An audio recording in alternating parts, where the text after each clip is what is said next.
Fetin'ny ankizy ny fetin'ny Noely rehefa fetin'ny Krismasy toy izao tokoa dia saika miara mikorana avokoa ny mpianakavy ao an-tokantrano ao tsy vitsy ihany koa anefa ireo ray aman-dreny no misafidy ny ampiala voly an'ireo zanany eny amin'ny ireny toerana samihafa entina hiatrehana izay fialamboly izay toy ny zavantranga tetsy Analakely tetsy.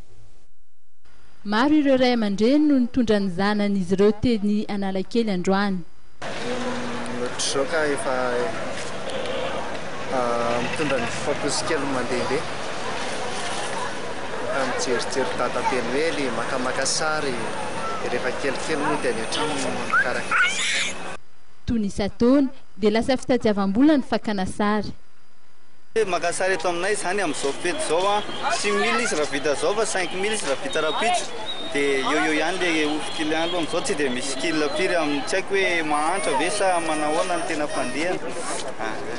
Tsy ny dada be Noely ihany no mahasarika ireo izay maketo amin'ny araben'ny fahaleovantena Analakely fa ao ihany koa ny soavaly ohatra.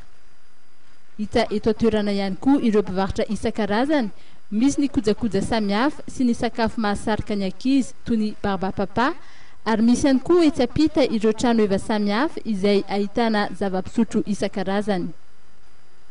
Tao ihany koa ireo mpivarotra amoron-dalana no nanohy ny asa fanaony andavanandro, toy izany koa ireo fiara fitateram-bahoaka izay nanohy ny asany, ary ireo mpiasan'ny jirama izay nanao asa fanamboarana samihafa tetsy Antanimena raha tsy laza afa-tsy ireo. Tsindry sakafo izay mampiavaka ny andro Noely moa raha tsy ahivina ny bûche de Noël, ka mbola nahitana izany teny amin'ny toerana fivarotana mofomamy sasany ny maraina teo toy ny teto amin'ny Blanche Neige.